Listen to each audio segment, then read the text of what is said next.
일단 제 인사부터 드리자면은 저는 이 대치동에 있는 다원교육이라는 곳에 있는 입시연구소인 DNA 입실에 대해서 입시 팀장을 맡고 있는 박정환이라고 합니다. 안녕하세요. 일단은 이 설명회를 하는데 이 내용의 좀 약간 구성이 여기 계신 분들의 자녀분들이 좀 이제 나이대가 어떠냐에 따라서 약간 달라질 것 같아요. 그래서 좀 자녀분들이 지금 초등학생이다 손 한번 들어보시겠어요? 초등학생? 중학생이다 손 들어보시겠어요? 중학교 몇 학년이죠? 중1, 중2요. 중1, 중2요. 그럼 초등학교 지금 몇 학년이죠? 6학년. 6학년이요? 초등학교 이번 이제 초등학교 6학년부터는 조금 약간 입시가 변화가 좀 큰 게 하나 있잖아요. 이제 고교 학점제라고 해가지고서 우리가 대학교에서 수업 듣는 것처럼 이제 학점을 신청해서 듣는 이제 그런 개념이 생겨요. 근데 이 고교 학점제에 대해서는 뭐 입시 컨설턴트들도 그렇고 막 이 교육계에서 너무 이렇게 사람들마다 일단은 말이 달라요. 그렇기 때문에 고교 학점제는 어떤 식으로 생각하면 좋을지 그냥 좀 딱 간단하게 설명을 드리도록 할게요. 일단은 우리가 지금 중학교 생활을 열심히 하고 있는데 중학교 생활이 고등학교를 이제 자기한테 알맞는 데를 가기 위해 열심히 학습을 하고 어디가 나에게 적절한 고등학교인지 고민을 하잖아요. 근데 그 고민들도 결국은 일단은 내가 원하는 진로와 목표를 위해 그 대학을 잘 가기 위해 가지고서 이제 하는 것들이잖아요. 그래서 우리가 일단은 대학이 대체 우리 아이의 뭘 보고 뽑나 이거를 알아야지만이 일단은 중학교, 고등학교 때 어떤 식으로 학습을 하고 고등학교를 어떤 식으로 선택해서 가는지에 대한 방향성을 잡을 수 있거든요. 근데 일단 지금 자녀분들 좀 약간 진로는 좀 어떻게 설정하고 계세요? 대부분 일단은 중학교 3학년 때까지는 대부분의 학부모님들이 의대 아니면은 스카이까지만 생각을 하시거든요. 지금 좀 약간 진로는 어떻게 생각하고 계세요? 본인들이 꿈이 있으니까. 네. 과학자라고 이런 거 얘기하는데. 과학자요? 네. 아 좋네요. 과학자. 그리고 그 중에 학생들은 좀 어떤 꿈 꾸고 있나요 지금? 특목고. 특목고요? 네. 과학고 지금 희망이에요. 좋네요. 이공계 또 미래들의 학부모님들이 여기 와 계시는군요. 좋네요. 일단은 그러면은 대학들이 우리 아이들 뭘 보고 뽑는지에 대해서 너무 좀 약간 높지 않은 수준부터 해가지고서 진짜로 이제 학생부에 대해 가지고서 심화적으로 관리하는 것까지 좀 다 설명을 오늘 한번 드려보도록 할게요. 일단은 이 중학교 때 같은 경우에는 사실 학부모님들이 다 행복하기는 해요. 왜냐면은 90점만 넘으면 다 A를 받을 수 있는데 이 학교들의 대부분의 아이들이 좀 약간 그 90점을 넘어서 A 성취도를 받기는 하거든요. 그래서 한두 과목 그냥 특정 과목만 B가 나오니까 뭐 집에 아이가 성적표를 들고 왔을 때 이렇게 충격받는 일이 많지는 않아요. 다 같이 행복한 중학교 생활인데 고등학교 때 같은 경우에는 요 성적 나오는 걸 우리가 내신이라고 하잖아요. 요게 조금 약간 고등학교 때는 좀 약간 달라요. 이제 우리가 고등학교 때 받게 될 요 성적표가 이렇게 나오거든요. 보면은 자 어떤 과목에 대해서 요게 내가 일주일에 이 과목을 몇 시간 듣는데 요게 내가 몇 점을 받았다. 근데 여기 표준 편차라고 해서 이것도 나오는데 요거는 표준 편차는 평균에서 정말 얼마만큼 많이 아이들이 떨어져 있는지의 수치를 나타내는 거예요. 그래서 만약에 표준 편차가 높다라고 하면은 우리 학교에는 공부를 진짜 못하는 애부터 잘하는 애까지 쫙 분포가 돼 있다는 거고 지금 특목고 지망하신다고 하셨는데 특목고 과학 이런 과목들 같은 경우에는 표준 편차가 되게 낮아요. 막 한 3, 4 막 이런 데도 있거든요. 그러면은 평균이 만약 87점이다 라고 하면은 애들이 거기에서 3점 안에 애들이 다 모여 있다는 거예요. 그래서 표준 편차가 좀 약간 높으면은 일반고일 좀 가능성이 높은 거고 표준 편차가 낮으면은 또 공부를 잘하는 고등학교겠구나를 그냥 생각을 할 수 있는 거예요. 그리고 이게 이 등급이에요. 이 등급을 가지고 우리 아이들이 이제 대학을 가는 건데 이 등급 중에서도 지금은 이제 이공계를 좀 약간 희망하시는 학부모님들이 오셨잖아요. 이공계열에 관련된 수학, 과학 등급이 가장 중요하겠죠? 어쨌든 이 등급이 내가 대학을 가는데 가장 중요하다라고 보시면 돼요. 이 등급이 어떻게 산출되냐면은 지금 중학교 학생들 같은 경우에는 그 과목들에 대해서 성적이 A, B, C, D, E 이렇게 될 건데 90점 넘은 A, 80점 넘은 B 이런 식으로 절대평가예요. 그래서 모두 다 같이 행복할 수 있는 거죠.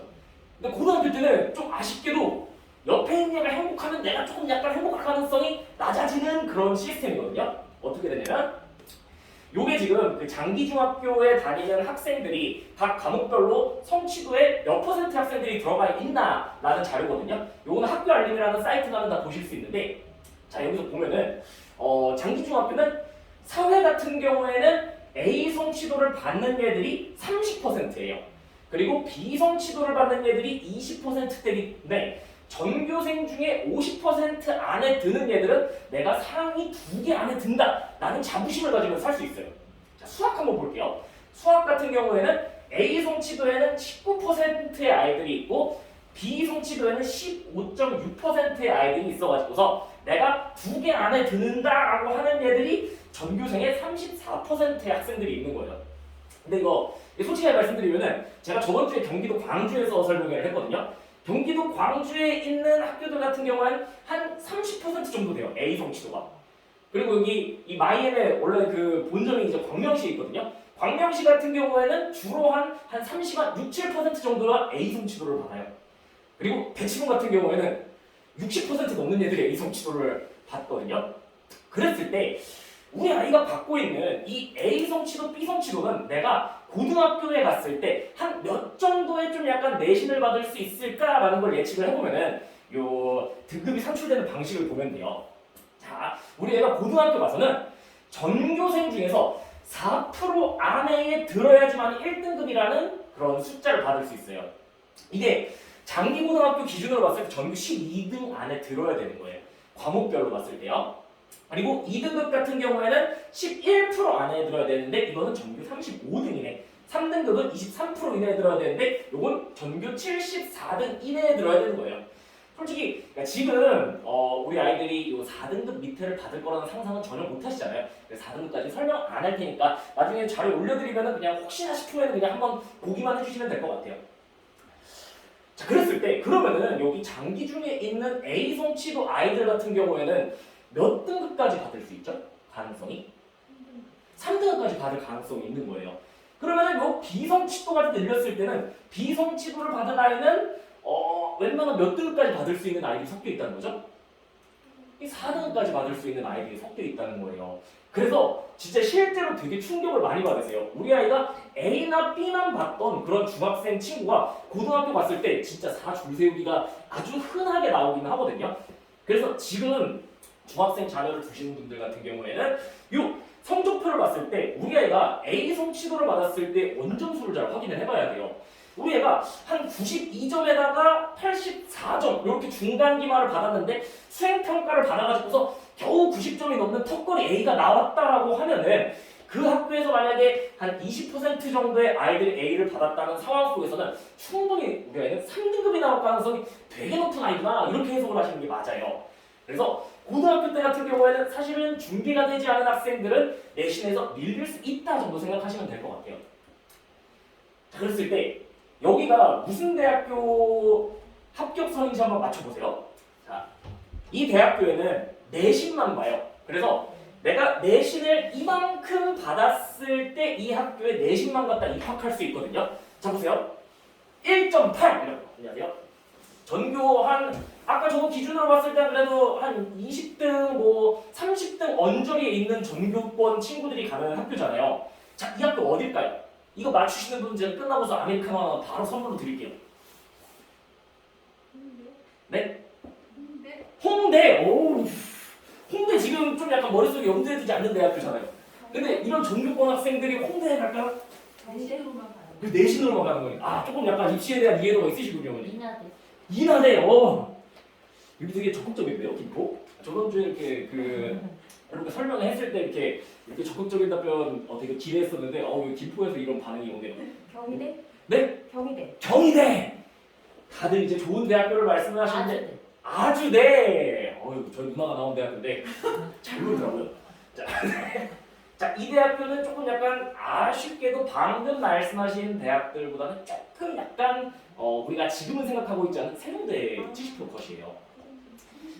근데 여기를 만약에 세종대가 지금 2점대 초반대, 1점대 아이들이 지금 가고 있잖아요. 그럼 대체 우리가 원하는 대학들 같은 경우에는 내신으로만 가려면 내신은 대체 몇 점을 받아야 될까라고 했을 때 이게 저희가 그래도 지금 가고 싶은 대학 중에 하나인 한양대 점수거든요. 한양대 같은 경우에는 보세요. 1.2, 1.1, 1.1, 1.1 이렇게 나온다는 거는 전교 그냥 3등 안에 그냥 계속 드는 친구예요. 근데 이 친구가 내신만 갔다 갔을 때 한양대라는 거예요. 근데 솔직히 전교 3등 안에 드는데 한양대 가고 싶어요? 당연히 한양대를 별로 가고 싶진 않겠죠. 전교 3등 안에 계속 들었다면은. 그러면 우리가 내신 말고 또 좀 뭔가 필요하구나 라는 건데 뭐가 필요한지 한번 더 볼게요.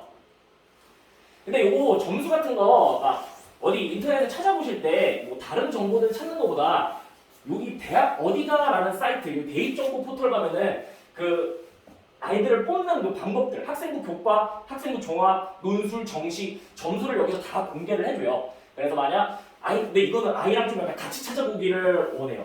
그래서 이게 내가 어느 정도를 해야지 어느 대학을 갈 수 있는지에 대한 좀 약간 이성적인 게 이제 와닿기 시작하는 게 고등학교 때부터거든요. 그러니까 중학교 때는 좀 약간 엄마 말 그리고 좀 약간 목표에 대한 거 진로 이런 거 좀 뜨거워지는데 고등학교 때는 진짜 숫자 애들이 되게 민감해요. 그래서 고등학교 가서 애들이 좀 머리가 커가지고 특히 남학생들 같은 경우에는 자기 주관이 좀 약간 또렷해지기 때문에 오거든요.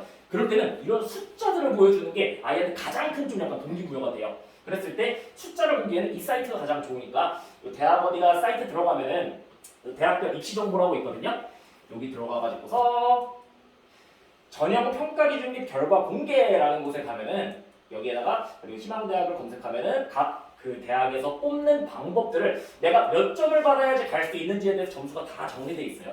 그래서 만약 정보를 얻으시려면 여기 가서 보시는 게 가장 좋아요. 자, 그래서 내신만 갔다 대학을 가려고 하니까 너무 좀 약간 어렵죠. 사실은 진짜 이 2등급이라는 게 최상위권 같은 경우에는 계속 1등급을 받기가 진짜 어려워요. 그러니까 이런 생각을 하시잖아요. 그 지역에 있는 학교들 중에 잘하는 학교, 김포고 이런 데를 갔을 때는 1등급 받기가 진짜 힘들잖아요. 근데 사실은 어느 고등학교를 가도 1등급 애들은 두터워요. 그렇기 때문에 영원한 1등급이 생각보다가 많지가 않아요.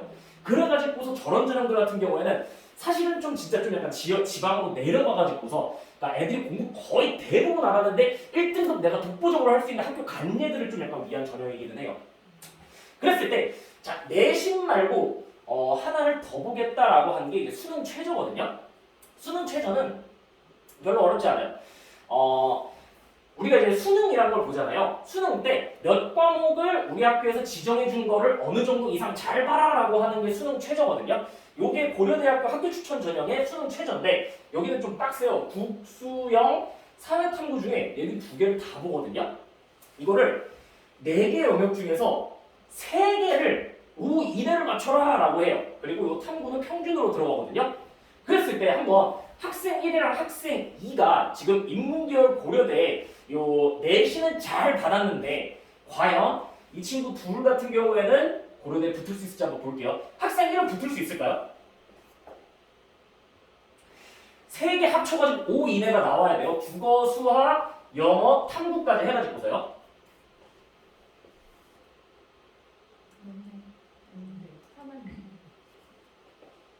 응?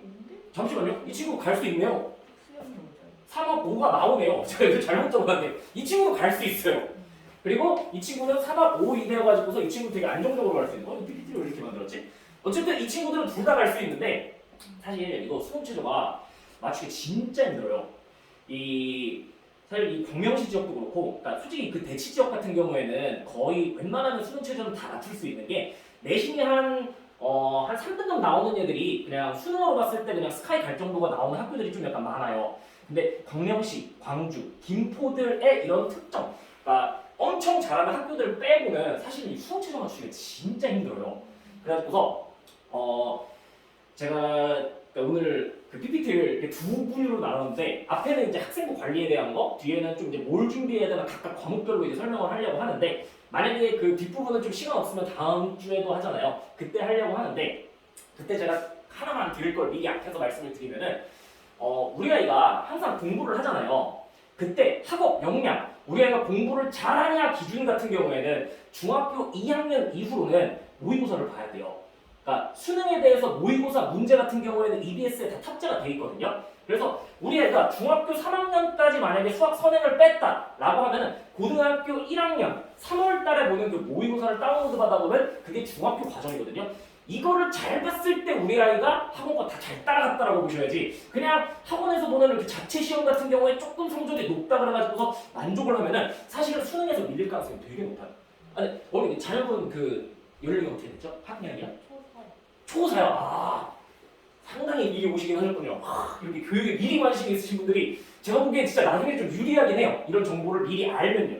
제가 초등학교 4학년한테 가장 중요한 것도 좀 이따 말씀을 드릴게요. 자, 이렇게 해서 학생부 교과 전형 같은 경우에는 내신, 학교에서 내가 전교 몇 등 안에 드냐 플러스 내가 수능에서 몇 과목 이상을 잘 보느냐 이것만 보면 진짜 가장 심플한 숫자만 갖다 갈 수 있는 전형이에요. 그래서 사실 그냥 일반고에 갔을 때는 이걸로 가는 게 제일 유리해요. 왜냐면 이제 뒤에 들어보시면 좀 약간 머리가 아플 거예요. 아 이런 거까지 해야 되나? 이거 좀 약간 기준이 좀 약간 애매한데? 이런 것들이 있거든요.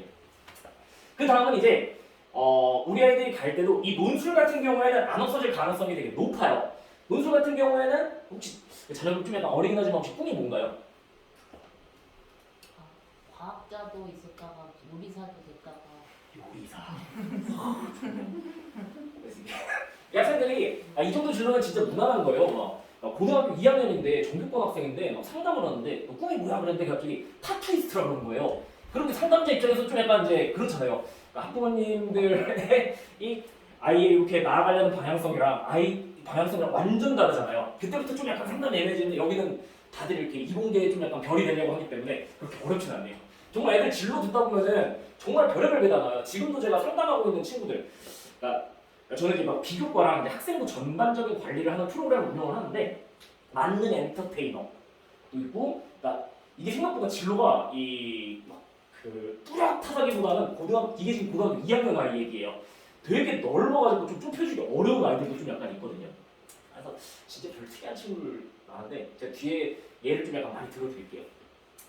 자, 그 다음은 논술인데 논술 같은 경우에는 이것도 되게 심플하게 나오거든요. 그냥 진짜로 시험 한번 보는 거 그거 성적 갖다가 가는 거예요. 자, 이랬을 때 인문계열 친구들 같은 경우에는 되게 어려운 글을 읽고 나가지고서 그 글에 대해 가지고 분석한 걸 자기가 글로 풀어내는 능력이에요. 실제로 정말 어렸을 때부터 이거 독서를 잘하는 애들이 너무나도 유리한 점이거든요. 오늘 제가 결론 중에 한 3번 이상은 말씀드릴 건데 지금 초등학생 자녀를 두신 분들 같은 경우에는 독서가 가장 중요해요. 모든 능력치 중에 독서가 가장 중요해요. 수학 문제를 푸는데도 애들이 고3이 돼서 문제를 읽지를 못해요. 문제가 너무 길어가지고서 문제 내용을 이해를 못해서 못 푸는데 이게 문해력이 없어서 그런 거거든요. 그리고 언어 문제, 국어 문제들 같은 경우에도 이게 어렸을 때부터 책을 읽는 애들 같은 경우에는 긴 호흡으로 글을 읽는 게 익숙하기 때문에 국어 문제도 잘 풀고 영어 문제도 나중에는 솔직히 영어 실력 거기거든요. 단어 다 외우고 그냥 이제 구문 정리 잘 하고 하면은 영어 실력은 비슷한데 국어가 안 돼가지고 틀려요 애들이 나중에. 그래서 이 책을 정말 이 어렸을 때부터 읽는 게 가장 중요한 데다가 이제 아까 말씀드렸던 고교학점제가 이제 온다고 그랬잖아요. 고교학점제가 오면은 일단은 가장 중요한 게 면접 말하기 토론 능력 플러스 학업 역량이거든요. 근데 이 앞에 말했던 면접 말하기 토론 역량 같은 경우는 정말 다 책에서 와요. 요새 애들이 유튜브도 진짜 10분 넘어가면 잘 안 봐요. 막 유튜브도 막 쇼츠, 막 틱톡 이런 거 보고 긴 글 읽는 건 애들이 진짜 너무 싫어하거든요. 그래서 만약에 가능하시다면 어머니들 책들 좋아하시나요? 좋아하시면 다행이네요. 이런 뉴스 기사 보셨죠? 아이의 지능은 다 어머니의 유전이다. 그리고 게으름이나 이런 습관적인 영향이 아빠 유전이다 라고 하는데 책들을 좋아하시는 걸 보니까 아이들이 나중에 되게 글을 잘 읽겠네요. 그래서 만약 가능하다라고 하면은 집에서 좀 약간 같이 책 읽고 그거에 대해서 얘기하고 같이 요약 정리하는 그런 과정들 같은 경우에, 그러니까 제가 상담을 했을 때 그런 거를 했던 집들 아이들 중에서 사실 학업 역량이 떨어지는 아이를 많이 보지는 못했어요.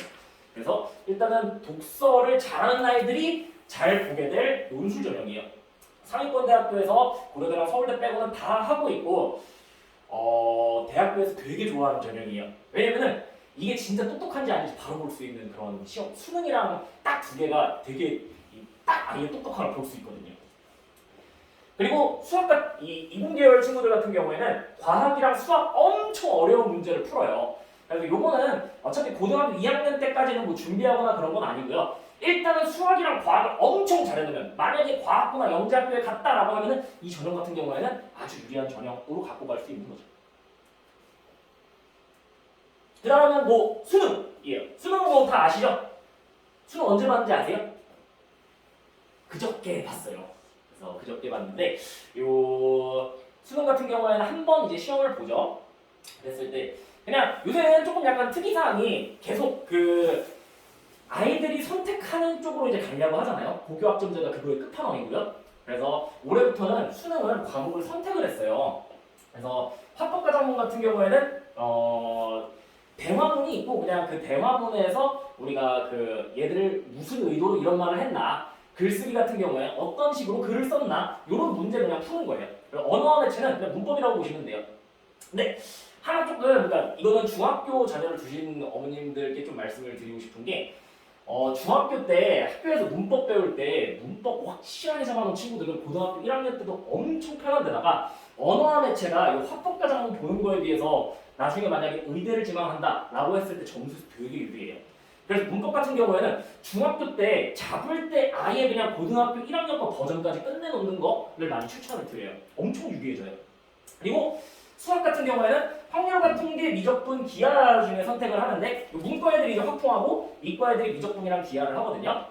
그래서 요거는 제가 뒤에 가서 조금 더 설명을 드릴게요. 그리고 이제 영어 보고 한국사 필수에다가 요 과목들 중에 두 과목 선택해서 보면 된다라고 보시면 돼요. 근데 이제 특정 이제 학과들 같은 경우에는 이제 과목들을 이제 걸어놔서 그러니까 이과인데 뭐 정치와 법을 본다 이런 게 안 되는 데들이 더 많아요. 그냥 그렇게 보시면 되고요. 근데 이제 수능 같은 경우에 그러니까 지금 수능이 되게 많이 늘어났어요. 그리고 수능이랑 또 많이 늘어난 게 아까 말씀드렸던 학생부 교과 전형 있잖아요. 이 두 가지 전형이 지금 엄청 많아요. 예전에는 한 3년 전까지만 해도 이런 얘기 들으셨잖아요. 학생부 종합 전형 그게 진짜 많다고 들으셨잖아요. 근데 그거는 좀 약간 사건들이 몇 개 터졌죠. 저쪽 지역에 있는 뭐 S 여고 사건부터 해가지고서 그러니까 너무 주관적으로 평가를 하니까 이게 좀 공정성 문제가 많다라고 해서 이제 정시랑 학생부 교과가 는 거거든요. 근데 정시 같은 경우에는 사실 정시가 느니까 이제 이런 생각을 하시는 분들이 많은데 아니 그러면은 좀 약간 한 1, 2학년 때 내신 챙기는 거 너무 어려우니까 우리 애는 좀 약간 뒷심이 있으니까 정시 시켜야지라고 하는데 정시 같은 경우는 사실은 실상이 지금 보면은 2016학년도부터 요게 재수생, 3수생, 4수생, N수생 비율이에요. 자, 이게 우리가 가고 싶은 12개의 대학교 중앙대까지의 그 아이들을 최종 등록자를 이제 평균 내본 거거든요. 비율을.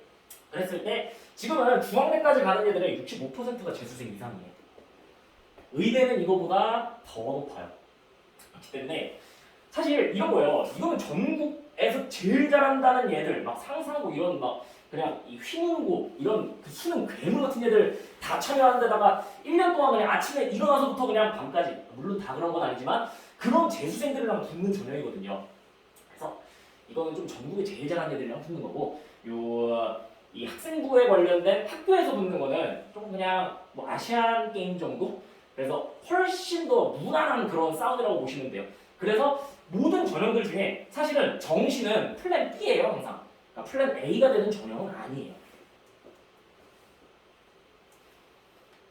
그래서 그냥 좀 그러니까 이거는 이제 뭐 어디 나중에 뭐 어머님 친구분들이랑 이제 카페 가셨을 때 이런 그냥 막간 퀴즈로 내시기 되게 좋은 건데 만약에 애들이 1등급인데 1등급도 진짜 이게 편차가 엄청 크거든요.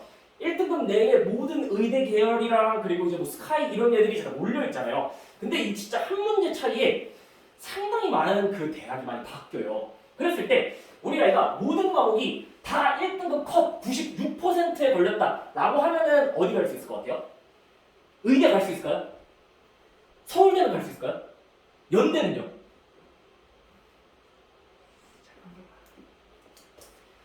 의대랑 치매는 안 돼요. 서울대도 안 걸려요.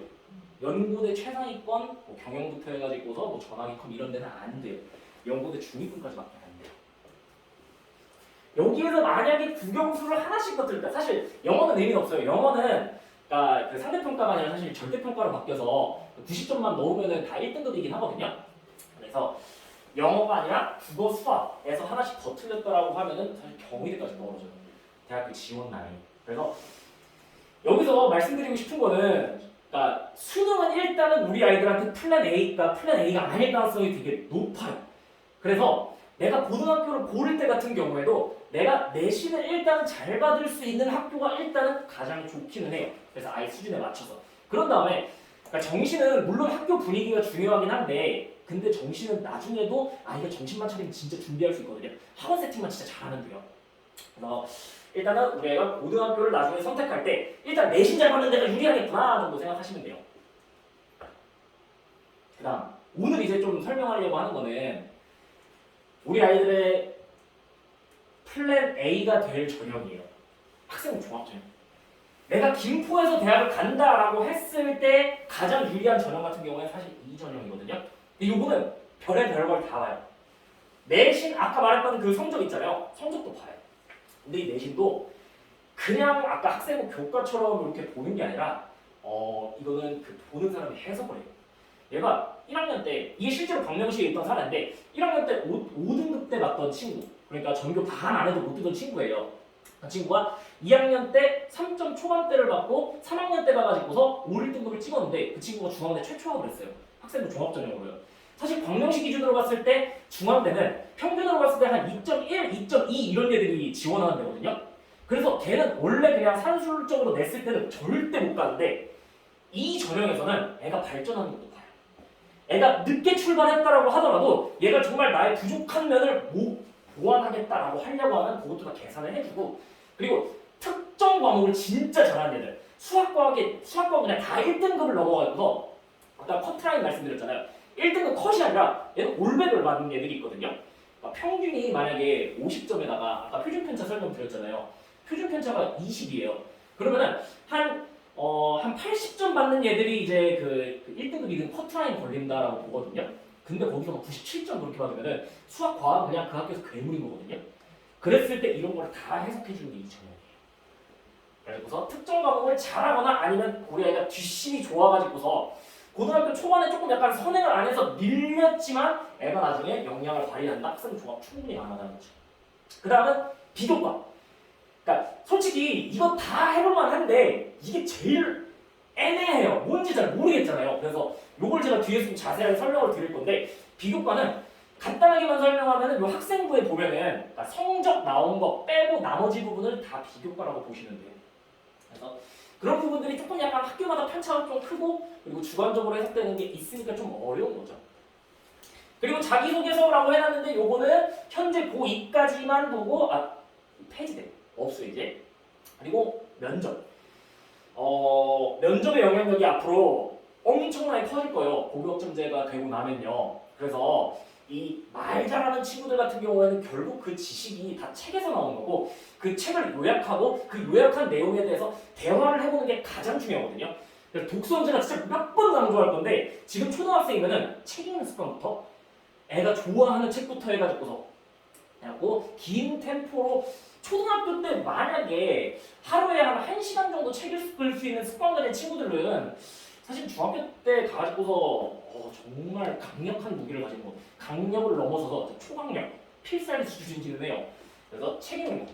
책을 읽을 때 기준 같은 경우에는 뒤에서도 말씀드리겠지만 다양하게 그러니까 이과 쪽이라고 해가지고서 수학, 과학만 보는 게 아니라 이과 쪽도 철학, 인문을 봐야 되고 문과 쪽 친구들도 수학이랑 과학에 관련된 것들을 많이 봐야지 유리해요. 그래서 면접에다가 근데 요새 이 학생부 종합전형이라는 게 이 비교과를 좀 많이 봤었는데 이 비교과라는 거를 볼 수 있는 게 많이 학생부에서 없어졌어요. 지금 막 이제는 막 상도 안 보고 뭐 독서도 안 보고 이거저거 안 보거든요. 그러니까 그러면은 조금 하나 더 보고 싶은데라고 해가지고서 요새는 학생부 종합에도 수능 최저를 조금 껴요. 그래서 우리가 좋아하는 대학들 중에 학생부 종합을 끼는 변화가 생긴 데가 이제 연세대랑 경희대가 올해 이제 이 최저를 내보기 시작했거든요. 근데 조금 약간 추세가 조금 약간 이래요. 수능 최저를 넣으려고 지금 하고 있긴 해요. 자, 그래서 우리 아이들의 플랜 A가 될 학생부 종합전형 한번 비교과를 보기 전에 대체 한 몇 퍼센트의 아이들은 어떤 방금 전형으로 선발하나 보시면은 요게 학생부 종합전형이에요. 요 맨 왼쪽에 있는 게 서울대는 59.3%, 연대는 27, 고려대는 36 이렇게 보는데 이게 순수 거의 재학생들끼리 경쟁이라고 보시면 돼요. 재수생도 쓰긴 하지만 확실히 재학생이 강세기는 해요. 그래서 우리 아이의 플랜 A가 될 학생부 종합 전형이 아직도 이렇게 많이 뽑는구나. 근데 원래 이 학생부 교과 전형은 상위권 고등학교에서 상위권 대학교에서 많이 안 봤거든요. 근데 올해부터 엄청 늘었어요. 올해부터. 그래서 이제 이 정도 보시면 되고 그리고 실기는 이제 특기자 전형이라는 건데 요거는 이제 나중에 과고를 만약에 진학한다 혹은 근데 인문계열 이제 외부 특기자 전형은 많이 없어졌고요. 과학고나 뭐 소프트웨어 그러니까 그런 계열에 이제 좀 진짜 특출나야 돼요. 네, 요런 아이들을 뽑는 전형 그리고 논술 전형도 비중이 적기는 하지만 꽤나 모든 대학들이 선발을 하고 있구나. 근데 이 논술 전형 같은 경우에는 경쟁률이 뭐 몇백 대 1 그렇기는 해요. 그래서 이것도 플랜 A까지는 아니구나. 그리고 나서 정시가 많이 늘었다. 하지만 정시 같은 경우에는 아까도 말씀드렸지만 이건 조심스러운 예측인데 이제 고교 학점제가 이제 실시되기 시작하잖아요. 현 이제 초등학교 학부모님들을 둔 요 학부모님들이 이제 고교 학점제인 상태에서 고등학교에 들어가게 될 거거든요. 그러면은 사실 정시가 좀 줄 수밖에 없어요. 그래서 다시 이 전형이 좀 더 많아질 수밖에 없는 구조기는 하거든요. 그냥 그 정도는 좀 약간 알아두셨으면 좋겠고 어쨌든 간에 지금 현 중1, 2, 중3 이런 학생들 같은 경우에는 그러니까 과거 한 3, 4년 전에 학생부 종합전형 막 70% 그래갖고 학생부에 올인 이런 것도 아니고 제가 대학교 갈 때처럼 뭐 수능으로 70%, 80% 보는 게 아니라 이게 전형들이 다 내신이랑 수능을 거의 다 보는구나. 그래서 두 개 다 준비하는 아이들이 유리할 수밖에 없는 구조예요 지금은. 또 그냥 하나 또 말씀드리면은 서울대가 또 이상한 짓을 하나 했거든요. 올해 초에 서울대가 원래 이 수능 정시 있잖아요. 이거는 그냥 진짜 무조건 수능만 갖다 갔거든요. 근데 서울대에서 내신을 본다고 현 고1부터. 그래서 김포 기준으로 말씀드리면 한 어느 정도 되냐면요. 우리 아이 내신이 2점 초반대까지는 괜찮을 거다. 근데 내신이 만약에 2점 후반대부터 넘어가기 시작을 하면은 정시로 가려고 할 때 서울대가 힘들어지겠구나 정도 생각하시면 돼요. 라고 만약에 그래서 또 이것도 여러 번 강조를 할 건데 중학교 때부터 아이들한테 그러니까 딱 중학교 수준이 아니라 수능이라는 좀 약간 목표를 좀 심어주시는 게 좋아요. 그래서 수능 기준으로 봤을 때 좀 약간 대치동 친구들 같은 경우에는 중3 기준으로 봤을 때 고2 11월 모의고사라고 하면 이제 고2 전범위를 포함하는 시험이거든요.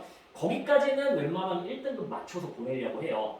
그래서 그러니까 저는 김포에 있으면 그건 좋다고 생각해요. 내신 따기가 상대적으로 그러니까 특정 김포구나 이런 데 빼고는 쉬운 학교들이 있잖아요. 가서 내신 플러스 아이들이 내신에다가 아까 좀 보여드렸지만 수능이 되게 중요한데 수능을 잘 받을 수 있도록 미리부터 야 우리 모의고사 한번 봐보자. 네가 얼마나 열심히 했나. 그래서 모의고사를 봐가지고서 그 모의고사 점수 나오면은 그 등급표 이런 게 다 나오거든요. 그거 갖다가 대학 대충 어디 갈지 다 볼 수 있어요. 그래서 좀 수능에 대한 좀 약간 목표를 한 늦어도 중학교 2학년 초반 때부터 같은 경우에는 진도 나간 부분까지만 해가지고서 한번 보게 해주는 거. 그래서 수능에 미리 익숙해지는 거. 국어랑 영어는 지금 봐보셔도 돼요. 중학교 2학년 자녀분 같은 경우는요. 수학은 지금 어디까지 빼놨어요? 혹시 중2 학생은요? 고등학교 거까지요? 그러면은 진도 나간 데 거까지 한번 모의고사 한번 봐보시는 거 진짜 강력 추천해요. 자, 그래서 요게 이제 학생부 우리가 아이가 받아오면은 막 이런 게 적혀 있어요. 막 진로 희망사항, 수상 경력, 자율활동, 동아리활동, 봉사활동, 진로활동, 새로운 기획, 독서활동 이렇게 적혀 있는데 지금은 되게 많이 줄어들었어요. 이게 쓸 게 뭐가 없어졌냐면요. 이 진로 희망사항 옛날에는 뭐 적었냐면요. 엄마가 뭘 희망하는지, 애가 뭘 희망하는지 그거를 적었었어요. 제가 다이나믹했어요. 막 엄마랑 애랑 결국 의견 차이를 좁히지 못하고 한 명은 문과 희망, 한 명은 이과 희망 이렇게 쓰는 그 가족 간의 갈등을 학생부에서도 좀 약간 볼 수 있는 게 있었는데 그러니까 이거는 삭제해버렸어요. 별로 의미가 없다고 생각을 해가지고서. 그리고 이제는 학교에서 상 받는 게 없어졌거든요. 자, 이거 상 받는 게 없어지면은 사실 특목고랑 일반고랑 어디가 더 불리할까요? 사실은 이게 없어짐으로 인해서 특목고가 훨씬 유리해진 거긴 해요. 그 정도 생각하시면 될 것 같아요. 그러니까 자율활동 같은 경우에는 뒤에서도 설명을 드리겠지만 학교에서 개설되어 있는 프로그램들이에요. 근데 이게 학교마다 다 달라요. 사실은 제가 여기 김포에 뭐 이거 학교에서 컨설팅을 한 게 아니기 때문에 학교에서 어떤 프로그램이 개설되어 있는지를 다 알 수는 없지만 어른들께서 만약에 커뮤니티 같은 데 가보시면은 학교 프로그램들이 잘 개설된 학교들이 많다라는 건 이제 정보를 얻으실 수 있을 거거든요. 그래서 그러니까 이런 거예요. 애들이 그러니까 나대기를 좋아하고 좀 그러니까 누가 봐도 좀 약간 친구들 많고 인싸 기질이 있는 애들 있잖아요. 이런 애들이 이런 학생부 관리를 진짜 잘해요. 그래서 그런 친구들은 학교 프로그램 잘 개설된데 애 가면 되게 유리해질 거다라고 생각하시면 돼요. 가면은 막 그냥 발표하라고 하잖아요. 그러면은 특정 학교들 같은 경우에는 진짜 전교생 중에 한 4명 신청해서 발표해요. 그런 분위기가 아닌 거예요. 근데 그 4명 안에 그러니까 드는 애들이 진짜 특이한 건데 정말 이런 프로그램들이 잘 돼 있는데 그 프로그램 다 참여한 애들이 있거든요.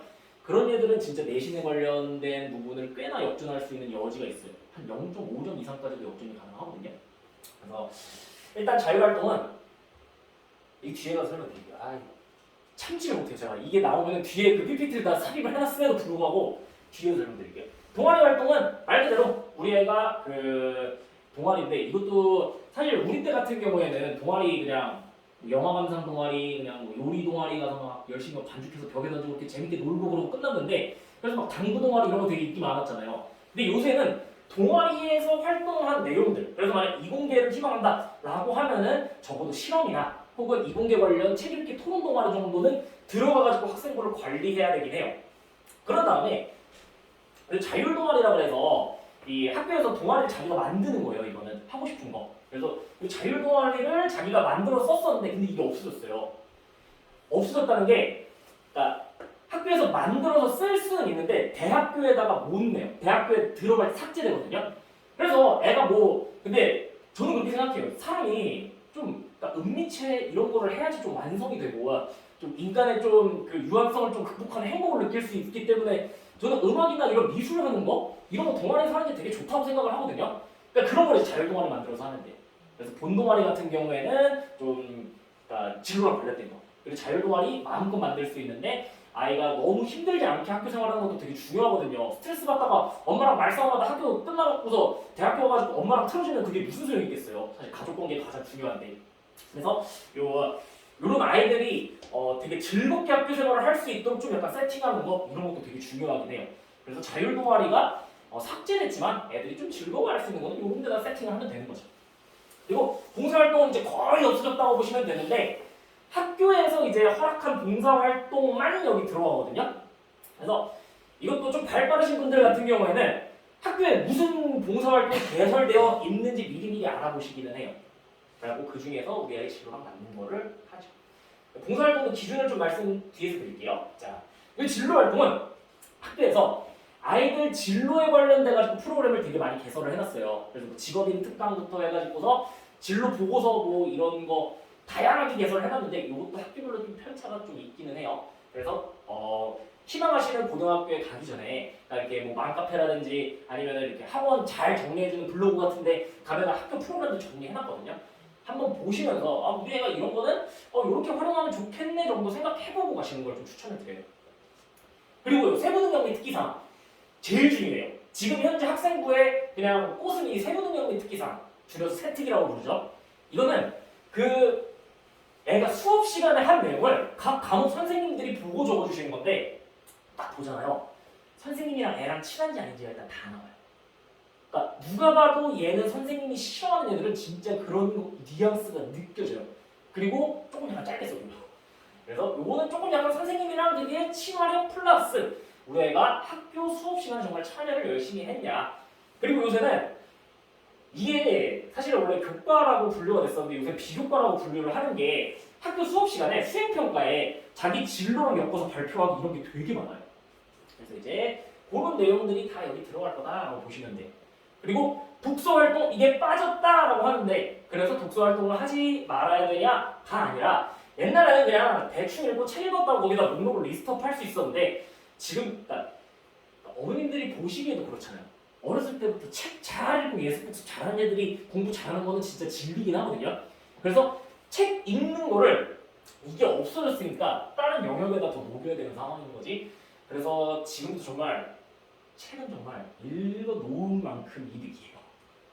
그래서 그 책 기준도 뒤에 가서 말씀드릴게요. 그리고 행동 특성 및 종합의견은 그냥 담임 선생님이 보고 그냥 아예 특성 다 적는 거예요. 진짜 싫어하는 막 일대하면 일대한다 그냥 이런 것도 적어서 대학교 막 진짜 막 보고 내기 싫은 티내는 선생님들도 있어요.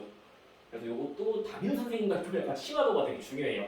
담임 선생님이랑 친하면은 여기다가 적고 싶은 거 그냥 진로 관련해서 만약 의대 가고 싶어가지고서 보고서를 썼는데 이게 특정 과목에서 반영이 안 됐다 그러면 그냥 담임 선생님 여기다 적어주고 그러세요.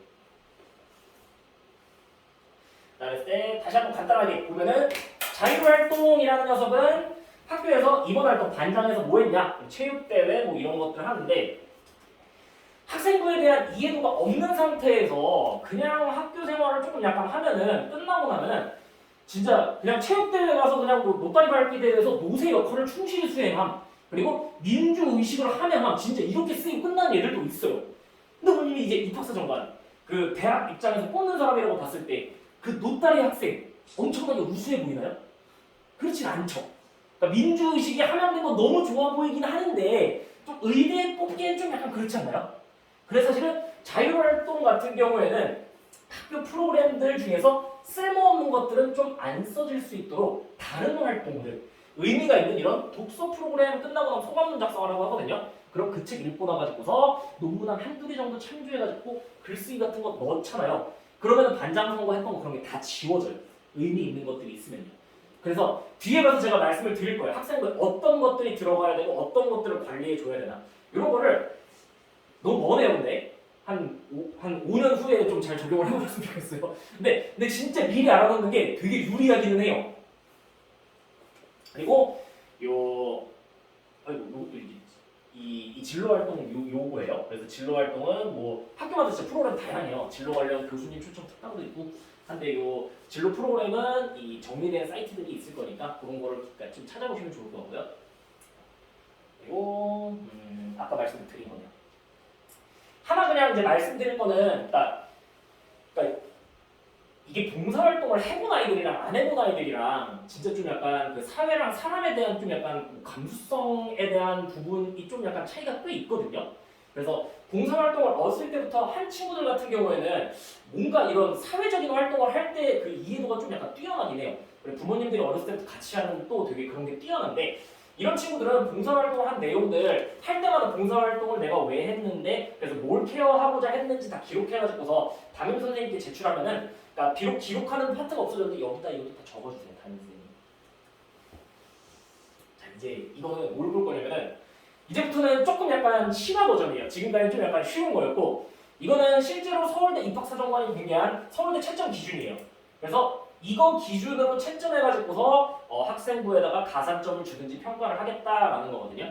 저희 그 다원교육에 있다 그랬잖아요. 거기 입시연구소 소장님이 그 서울대에서 아이들을 뽑는 입학사정관 일을 한 8년 정도 하다가 나오셔서 이걸 설계하신 분이 이제 말씀해 주신 거니까 약간 신뢰도는 있다고 보시는 게. 세 가지를 볼 거예요. 학생부를 통해서는. 첫 번째 가장 중요해요. 학업 역량. 여기에서 10점을 볼 거예요. 두 번째는 학업 태도인데 이과 같은 경우에는 학업 태도에서 8점, 문과 같은 경우에는 6점 이렇게 들어갈 거예요. 그리고 나서 이제 개인 소양인데 개인 소양은 문과는 4점, 이과는 2점. 그래서 이과는 10점, 8점, 2점 해서 20점으로 채점한다고 보시면 되고요. 문과는 10점, 6점, 4점 해서 20점으로 채점한다고 보시면 돼요. 그랬을 때 학업 역량부터 한번 볼게요. 학업 역량은 사실 내신이에요. 내신이 가장 중요해요. 그냥 내가 공부를 잘한다를 어필하는 게 가장 중요하거든요. 근데 이게 채점을 어떻게 하는 거냐면요. 전국에 있는 아이들을 다 내신을 줄 세우는 게 아니에요. 그러면은 사실은 조금 약간 약간은 좀 시골에 있는 친구들 같은 경우에는 내신 따기 그만큼 유리할 텐데 김포 애들에 비해 가지고서 훨씬 더 따기가 유리한데 이거를 계산을 안 하면 안 되잖아요. 그래서 어떤 식으로 계산하냐면요. 우리 아이가 그 학교를 지원한 우리 학교 애들 중에 몇 등 안에 드냐가 중요해요. 그래서 이게 그 김포예고가 그러니까 그 입결이 한동안 떨어져 있었다가 입결이 다시 확 올랐던 계기가 혹시 뭔지 아세요? 거기 진로부장 선생님이 바뀌었거든요. 근데 지원을 엄청나게 공격적으로 하셨어요. 그러니까 그냥 서울대, 고려대, 연세 다 갈 수 있다고 지원해가지고서 그만큼 애들이 많이 지원하니까 점수가 높은 애들이 많았던 거거든요. 그러니까 장기고에서 만약에 고려대를 100명을 지원을 했다라고 한번 해볼게요. 그러면은 그 100명 중에 50등 안에 드는 애들은 4점을 받을 수 있어요. 그리고 100명 중에 20등 안에 드는 애들 같은 경우에는 6점을 받을 수 있어요. 그래서 지금부터 소문을 내신 거예요.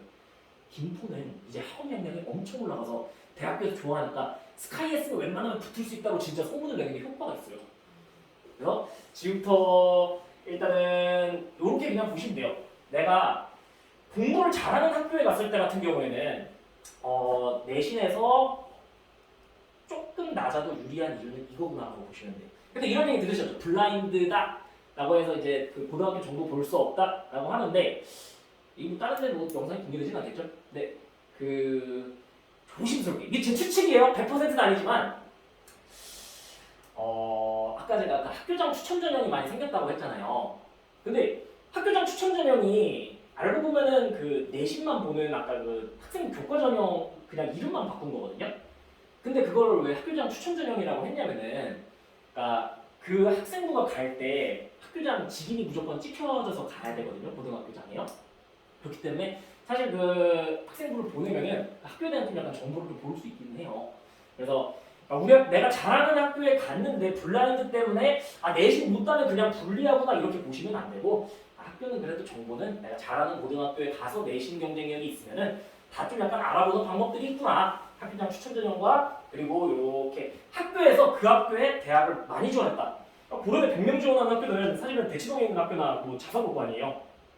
그런 정보가 여기 다 담겨져 있긴 해요. 그래서 이렇게 보시면 이제 여기는 이제 등급이 이제 2등급 위인 학생들 2점 극초반대 이상이라고 보시면은 이제 한 6점 정도 받는다고 보시면 돼요. 그리고 C 3등급 경합성 이상. 그리고 이것도 그냥 하나 참조로 좀 말씀을 드리자면은 기술 과정이랑 정보 같은 과목들 있잖아요. 그런 거 던지면 될까요? 안 될까요? 라는 거에 있어서 던지면은 아예 학생부를 안 봐요.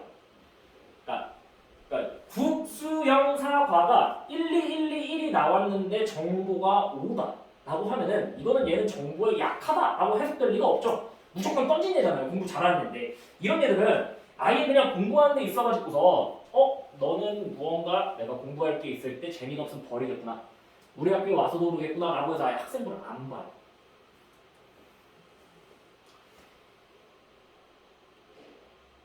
그래서 그 기본 과목들 같은 경우에는 만약 학생부 종합 전형으로 갈 거다라고 하면 꼭 챙겨주셔야 되고 근데 사실 학생부 교과 전형은 거의 대부분 그냥 국수 영사 과만 보긴 하거든요. 그래서 학생부 종합 전형 갈 때는 내가 특정 과목에 대해서 버리는 거 없어야 된다라고 보시면 돼요.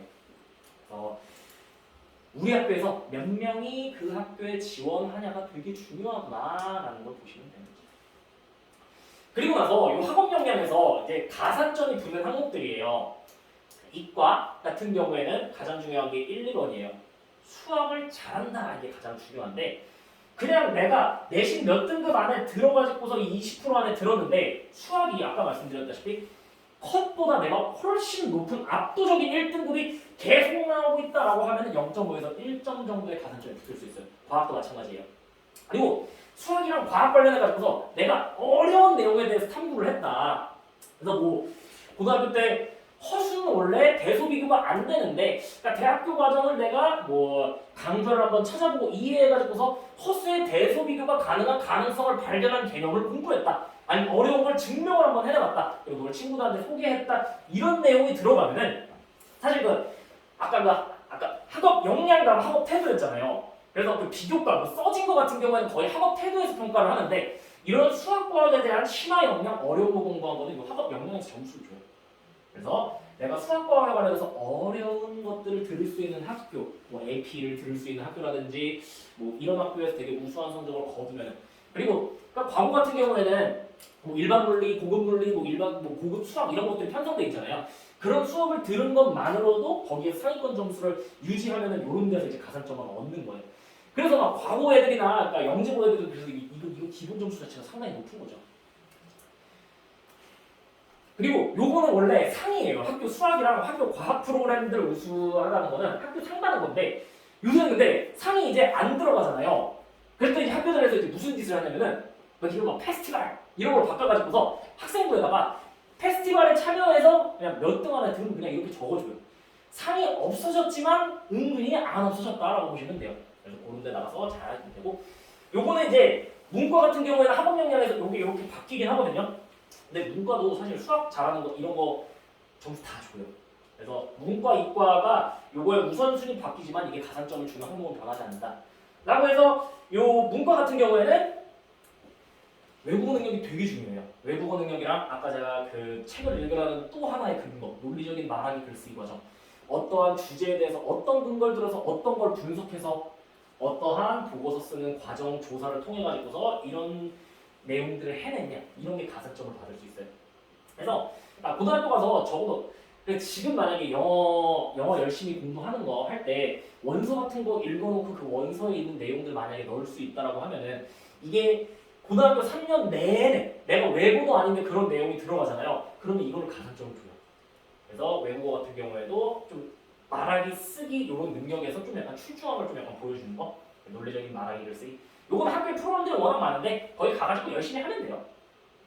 그리고 전공적 합성이라고 되어 있는데 요거는 사실 조금 특목고를 위한 좀 약간 가산점이기는 해요. 그래서 얘가 AP 듣고 구분분리 이런 거 들었다 자체에 대해서 좀 약간 점수를 주는 거긴 하거든요. 그래서 요게 학업 역량에서 10점으로 구성되어 있는데 이렇게 점수를 준다라고 보시면 돼요. 그 다음에는 학업 태도라는 건데 요게 비교과예요. 아까 자율활동, 세부능력 및 특기사항, 뭐 행동 특성 이런 것들 각 학생과 항목 설명드렸잖아요. 거기에서 내가 모든 수업 시간을 참여해가지고서 진짜 열심히 했다가 다각성이에요. 그러니까 국어 같은 경우에도 막 의문의 변동 파트를 나갔다라고 하는데 음성학이 걔가 궁금한 거예요.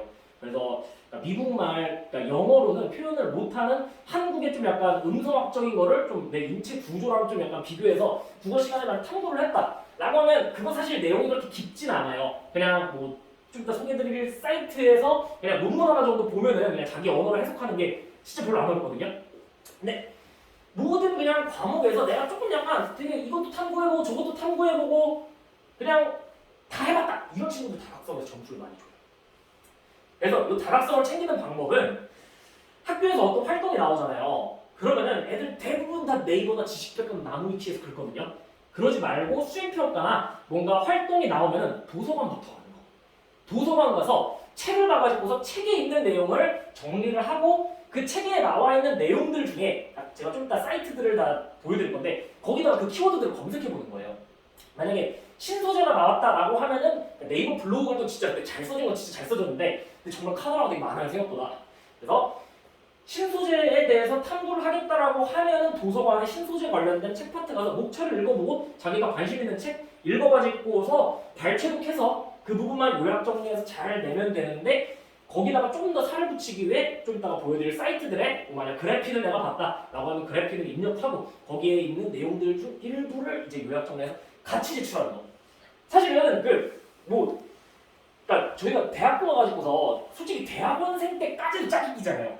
그러니까 적어도 내가 이제 그 석박에서 논문 준비할 때 내 것도 필살기 쓸 때는 이제 뭐 연구가 들어가지 대학교 때까지 진짜 완전 다 짝이잖아요. 이거를 사실 고등학교 때는 좀 진짜 그 연습을 하는 거거든요. 그래서 모든 활동에 내가 책에다가 논문 하나 정도 써가지고 짜기기를 잘하는 애들이 다각성에서 만점을 받는 거예요. 그리고 심층성 같은 경우에는 근데 내가 이 한 가지 탐구 주제는 좀 진짜 깊이 탐구한 거예요. 나의 진로랑 뭐 상관이 있든 없든 간에 특정한 과목에 대해서 내가 되게 깊이 연구를 한 게 있어요. 고민한 게. 만약 내가 의사가 되려고 하는데 죽음에 관련해가지고서 뭐 한 두 개의 막 철학자에 대한 생각을 비교를 한 다음에 뭔가 이렇게 질문지로 된 이미 조사된 문헌에서 사람들이 뭐 죽음에 관련해가지고 설문해놓은 거 이거를 그 철학자들의 얘기를 통해가지고 만약 해석을 하는 과정 정도의 걸 했다. 이런 게 이제 가산점을 받을 수 있는 거죠. 그리고 일관성 같은 경우에는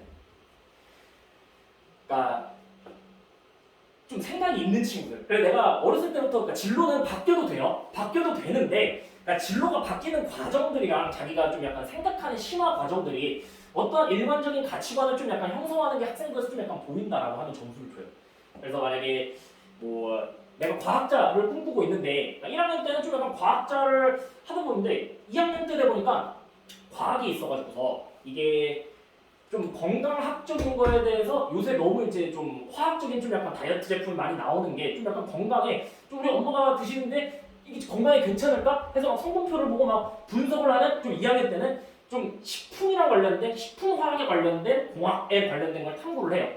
그리고 3학년 때 가서는 아예 그게 이제 합성되는 그 화학적인 과정들에 대해 가지고 자기가 어떻게 해서 이런 화학식들이 나오는지 맨 처음 그 과학자가 했을 고민에 대한 것까지 만약 깊이 갔다 라고 하면 이게 심층적으로 쫙 일반적으로 이제 생각을 갖고 가는 과정이거든요. 이런 거 잘하는 친구들이 이제 일관성에서 가산점인데 이건 근데 막 엄청 신경은 안 써도 돼요. 진로는 저도 바뀌고 제 친구들도 제가 34살인데 바뀌거든요. 이게 애들 진로 바뀌는 거 같다가 뭐라 그러는 입학사정관은 아무도 없어요. 근데 다만 진로가 바뀌었을 때 그냥 어디서 듣고 바뀐 게 아니라 내가 이런 거 보니까 이게 너무 중요한 것 같고 재밌어 보여가지고서 그래서 책도 읽고 탐구도 해봤다라고 하면은 진로가 고등학교 중에 한 2번 이상 바뀌는 것도 괜찮아요. 그리고 그 다음은 충실성인데 이거는 학교생활 진짜 참여도예요. 얘는 막 학교에서 뭐 하라 그러면 참여 안 하는 애들은 이 자율활동, 이런 동아리활동 이런 게 글자 수가 다 안 나오거든요. 이런 충실성 점수에서 깎여서 그냥 학교생활은 모두 다 열심히 참여하는 게 누가 봐도 티가 난다라고 하면은 이 충실성에서 점수를 받는데 이 충실성을 되게 많이 보는 대학교가 한양대예요. 그래서 그 학교생활 정말 열심히 다 참여한 친구들이 한양대는 그런 얘기 들어보셨나요? 그 학생 종합전형에서 다른 학교는 다 기준을 알겠는데 한양대 약간 로또가 이런 얘기가 있거든요. 그 컨설턴트들이 이렇게 보고 분석을 하면은 일관성이 없는 거예요. 붙은 얘들을 그러니까 붙으면 이게 잘해서 붙었다 이런 애들이 있는데 한양대는 진짜 그런 게 좀 없어요. 그래서 한양대는 나중에 막 컨설팅 받으면 이런 얘기 들으실 거예요. 한양대는 일단 한번 써봐. 상위권이면 그러니까 나도 잘 모르니까 써봐. 붙으면 재수 좋은 거야 라고 얘기를 하는데 근데 제가 나름 그냥 분석을 한양대 붙은 애들 학생들 보면서 했던 거는 한양대에서 했던 평가 기준 하나가 그 횡단평가라고 해서 여기에서 호기심 생긴 거를 다른 학생부 부분에서 해결하고 이런 걸 하라고 거기에 적극 권장이 돼 있거든요. 이런 게 좀 보이는 친구들이랑 모든 학교 생활 다 열심히 참여하는 애들 이 학생부에 저는 좀그 한양대 좀 붙는 경향이 있는 것 같아요. 그래서 요 학업 태도까지 해서 지금 이과는 지금 18점이 채워졌고 문과는 16점이 채워졌죠. 그런 다음에는 요 학업 태도 같은 경우에는 이게 학교 프로그램의 차이인 거예요. 학교 프로그램 자체가 워낙 내가 적어도 논문 하나 써야 되는 학교들 그리고 상위자사고 요게 외대고고 상상고 하나고 이런 학교들 같은 경우에는 학교 프로그램들 자체가 진짜 빡세요. 그래서 이런 학교는 학교 프로그램만 다 따라가도 기본 점수 자체가 한 3점 이상 높구나라고 보시면 돼요. 그리고 개인 소양. 자, 요거는 일단 리더십 같은 경우에는 원래 서울대 같은 경우에는 3년 동안 반장이나 부반장을 한 번씩 했으면 그냥 기계적으로 그러고 그냥 0.5점을 줬었거든요. 근데 리더십 부분 같은 경우에는 사실은 애가 그러니까 반장을 했냐 안 했냐 이거 횟수보다 했을 때 뭘 했냐. 그러니까 우리만을 위해 가지고 얘가 뭘 하려고 고민을 해가지고서 뭘 제공하고자 했냐. 뭐 애들이 막뭐 멘탈이 좀 약간 틀린 것 같다라고 하면 그냥 재밌는 영상들 모아가지고 아침에 틀어주는 거 그런 것도 되게 의미가 있어요.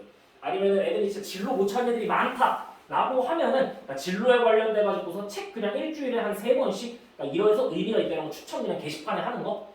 근데 이런 거를 반장이나 부반장이 아니더라도 그냥 게시판 관리인 뭐 이런 거 다 1인 1역할이라고 해서 요새는 고등학교 때 그런 거 다 배분해 주거든요.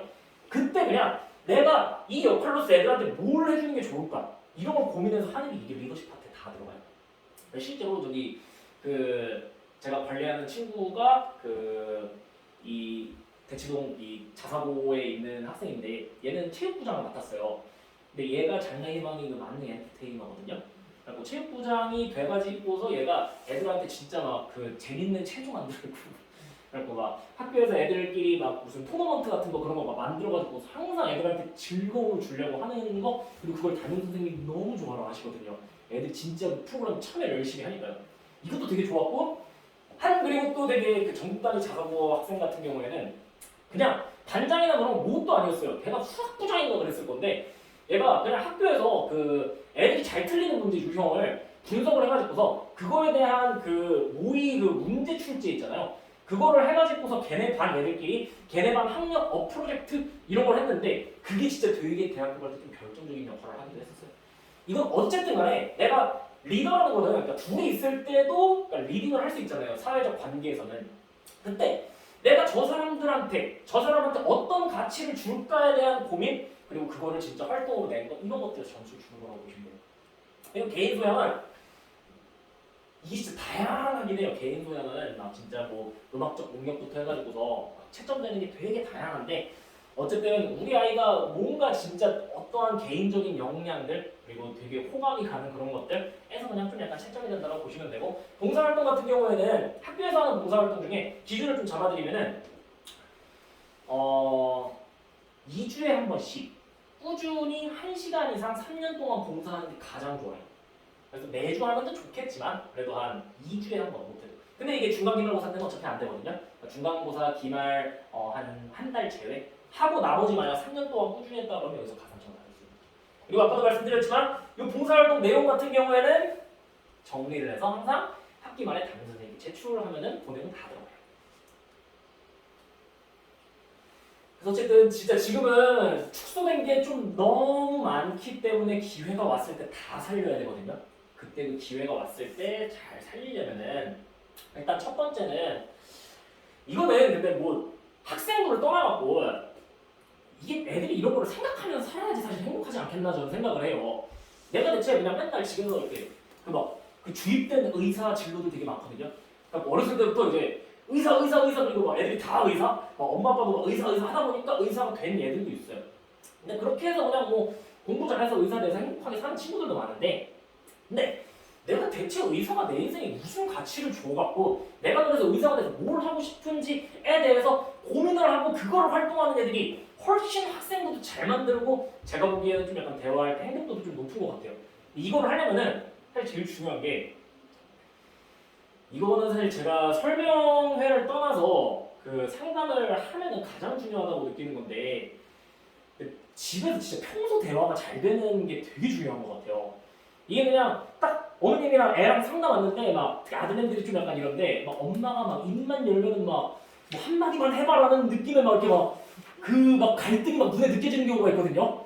그러니까 이게 집에서 맨날 입시 얘기만 하고 그러니까 근데 어쩔 수 없잖아요. 부모님 입장에서 답답한 게 보여요. 지금 발등에 불이 떨어져서 한 4, 5년밖에 안 남았는데 옆에 애는 이걸 한다는데 그게 눈에 보일 수밖에 없는데 애는 왜 내가 행복한 거에 대한 존중 그리고 평소 대화 이런 게 좀 약간 안 되니까 엄마랑 나는 말이 안 통하고 엄마는 맨날 그냥 그러니까 정보를 갖다 줘도 이런 걸 갖다 줘도 애들이 뭐 엄마가 좋은 거니까 이런 고등학생들이 좀 있어요.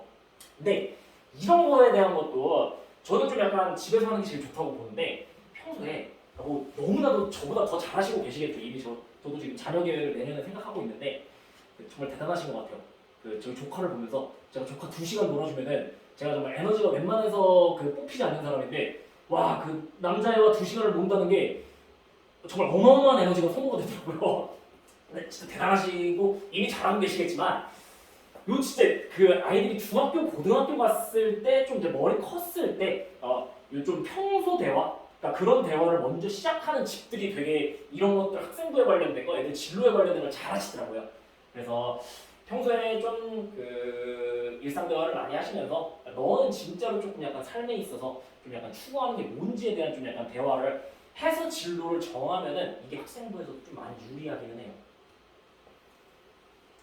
요거 이거 지금 이거 PPT 자료 있잖아요. 아예 그냥 다 PDF 파일로 해가지고서 저희 마이엠 거기 밴드에다 올려드릴 거니까 만약에 오늘 내용 좀 궁금하신 거 있으면은 그거 가서 참조하시면 다운로드 받아 보시면 돼요. 그러면은 이런 학생부 관리를 어떻게 해야지 잘할 수 있냐? 아까 20점 만점에 있어서 내신에 관련된 거 빼고 거의 만점을 받기 위해서 어떻게 해야 되냐? 라고 했을 때 이게 제일 중요해요, 진짜. 평소에 나의 진로에 관련해가지고서 독서를 하는 거예요. 도서관 많이 다니는 애들이 학생부 관리에 그냥 최적화된 애들이죠. 그래서 그냥 평소 책 잘 읽는 애들 같은 경우에는 무슨 학생부 관리 관련해서 무슨 프로그램 나오잖아요. 그럼 아이디어가 진짜 쏟아져요, 애들이. 근데 책 봤는데 막 이런 내용이 있었어요, 쌤. 이거 해볼게요 라고 해가지고서 거기 관련된 논문 사이트에 키워드 입력해가지고 그거 정리해서 내면 되거든요. 시간도 얼마 오래 안 걸려요. 그리고 그 심층성 자체가 되게 오래 읽어본 애들이라 그때 그냥 학생부 관리하려고 도서관 가서 그냥 잠깐 깨짝 목차 읽어가지고 발췌하는 거랑 차이가 엄청 커요. 그래서 지금 되게 전 잘 오셨다고 보는 게 지금 초등학교 학생들 자녀분 주신 분들은 딱 그냥 근데 수학은 좀 약간 뒤에 가서 못 따라가는 경우가 좀 있으니까 수학 플러스 그러니까 국어 공부, 영어 공부 어차피 본이 다 책 있는 거거든요. 그러니까 지금부터 아이들이 좋아하는 책부터 해가지고서 좀 이제 서울대 필독도서 그리고 인문 고전들까지 중학교 때 만약에 진짜 읽어놓으면은 고등학교 때 그때 그 사람이 뭘 얘기했구나 이게 진짜 유리하구나 느끼실 수 있을 거예요. 그래서 일단은 평소에 좀 약간 진로 관련해서 하는 건데 그래서 평소에 근데 독서도 그냥 가서 책 읽어라고 하는 것보다 그러니까 어머니가 같이 이제 얘기를 한번 해보는 거예요. 야 이런 책들이 야 이런 의미가 있고 진로에는 어떤 의미가 있고 각 과목별로 다양하게 한번 읽어보는 게 좋을 것 같은데 올해는 한 요거 한 3권 정도 한번 읽어볼까? 라고 해서 언제까지 이렇게 한번 읽어보자라고 좀 약간 계획을 세워주는 것도 초중등 때는 되게 좋아요. 그리고 나서 이거는 근데 이거 한 중학교 2학년 이상 그 책에 대해서 읽었다 라고 하면은 제가 뒤에 사이트들 보여드릴 건데 그게 뭐 과학 사이트들이랑 논문 사이트들이거든요. 거기 가서 재밌어 보이는 키워드들 입력한 다음에 그 논문 그냥 다운로드 받아보는 거예요. 다운로드 받고 모아놓은 다음에 그냥 한 번쯤 읽어보는 거. 그리고 나서 그 내용을 정리하는 거는 이것도 중학교 2학년 이상. 자, 일단은 이게 그냥 S24 가서 여기 베스트 카테고리별로 가서 그 아이가 관심 있는 거 만약 기계다 라고 하면은 여기 들어가면은 쭉 있거든요. 한 페이지 한 10페이지 이상 넘기면서 목차 한번 읽어보시면은 그냥 어머님들이 보기에도 너무 재밌어 보이는 책들 주제가 많아요. 그러면 근데 또 이 애들이 읽히는 거 안 읽히는 건 좀 차이가 있으니까 도서관 가서 한 4개 정도 골랐다라고 하면은 목차랑 그 한 중간에 넘겨서 한 2-3페이지 정도 읽어서 읽히는 거 그런 책들 빌려가지고 집에 와서 보면 돼요. 이런 거는 그 서울대의 그 아롤이라는 사이트가 있거든요. 거기 가면은 서울대에 합격한 학생들 학생부가 그냥 다 있어요. 그냥 다 공개돼 있어요. 어떻게 뽑는다고 다 써 있거든요. 근데 여기에 애들이 가장 많이 갔던 책, 서울대를 갔던 친구들이 이게 다 아롤이에 정리가 돼 있어요. 그래서 학과별로 정리가 돼 있으니까 이런 책 정도를 한 중학교 2학년 이후에 근데 초등학교 때 진짜 좀 빌드업을 해놔야 돼요. 초등학교 때 책 안 읽던 애들이 갑자기 여기에서 뭐 정의란 무엇인가, 사피엔스, 왜 세계의 절반은 굶주린가 이런 거 읽으면은 어차피 못 읽어요 진짜. 그냥 힘들다 그러고 그냥 책에 대한 비호감도만 쌓이거든요. 그래서 초등학교 때부터 저는 진짜 독서에 관련된 거 다양한 경험을 할 수 있는 거 중요하다고 생각해요. 가서 보는 게 제일 좋아요. 그래서 여기 그 도서관 사이트 다 가입돼 있으실 건데 가면은 그 상호 대차 기능이라는 게 있어요. 그 도서관마다. 그래서 우리 집 앞에 있는 도서관에 다른 그 도서관에 있는 책도 다 가져올 수 있어요. 신청하면 한 2-3일 정도 걸리고 카카오톡으로 왔다고 알림도 주거든요. 그래서 만약 빌리고 싶은 책들이 있는데 내가 시간적 여유가 좀 없다 라고 하면은 도서관 그 S24에서 아까 본 책들 있잖아요. 그거를 우리 집 앞에 있는 도서관으로 다 보내가지고 가서 수령해 오시면 돼요. 그 다음에 이게 고등학교 때 학생부 관리할 때 제일 많이 쓰는 사이트예요. DBPR라는 사이트거든요. 요거는 그 유료 사이트인데 학교마다 다 계정이 있어요. 중학교, 고등학교 다. 그래서 학교 가가지고서 선생님 저희 학교 DBPR 그 기관 인증 그러니까 비밀번호 그 아이디 비밀번호 알려주세요. 하면 알려주거든요. 키워드들을 치면은 거기에 관련된 논문들이 그냥 다 나오는 사이트거든요. 근데 이 논문 같은 경우에는 이게 좀 가서 보여드리고 싶은데 그 분류 기준이 있는데 거기에는 지금 이제 정확도 순으로 해서 검색이 되거든요. 그거를 이제 이용 순으로 바꾸면은 제일 많이 다운돼가지고 제일 많이 인용된 것들 그런 게 보기가 쉽고 자료도 좋은 거거든요. 그래서 이용 순으로 바꿔서 보면은 그냥 키워드를 되게 간단하게 내가 만약 사회에 관련된 보고서 쓰고 싶다라고 하면 그냥 사회라고 치면 돼요. 과학에 관련된 보고서 보고 싶다면 과학이라고 치면 그냥 쫙 나와요. 지금 과학 관련해가지고 탐구되고 있는 보고서랑 잘 된 것들. 그래서 아까도 말씀드렸지만 학생부는 지금 아직 고등학교 수준에서는 짜깁기가 대부분일 건데 그때 책에서 힌트를 얻은 다음에 거기에 있는 키워드들을 써 자료를 정리한 다음에 이 자료들을 내 언어로 바꾸는 것까지만 잘해도 고등학교 학생들은 진짜 S급으로 나와요. 그랬을 때 이제 이게 그 사이트들이에요. 요거는 그 밴드에다 올려드릴 테니까요.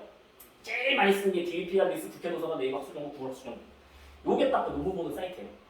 그리고 요게 근데 이과 애들 같은 경우에는 그러니까 이과 논문은 좀 어려워요. 왜냐면은 실험이 들어가 있거든요. 실험이랑 막 그런 수학 이런 공식이 있어서 어렵기 때문에 이런 사이트들, 이런 게 과학에 관련된 좀 약간 좋은 주제들이나 이런 거 정리해놓은 사이트 모아놓은 거니까 아까 말씀드렸듯이 일단 책을 기본 베이스로 잡고 그런 다음에 자료들은 여기서 다운로드를 중학교 때부터 모아놓잖아요. 그러면은 고등학교 때 가서 이거 모아놓은 거 그냥 쓰다 보면 그냥 한 3학년 끝나 있어요 진짜. 그런 다음에 이거는 진짜 심한 버전이기는 해요. 그래서 좀 약간 초등학생 학부모님들 같은 경우에도 일단은 다운로드 받아놓고 애가 조금 이런 책 읽고서 얘기하고 요약 정리하는 거 잘한다라고 하면 한 중학교 1학년 때부터 하셔도 돼요. 이게 요것도 제가 양식 좀 이따가 올려드릴 건데 그냥 뭐 정리하는 거냐면요. 자기소개서가 없어졌다 그랬잖아요.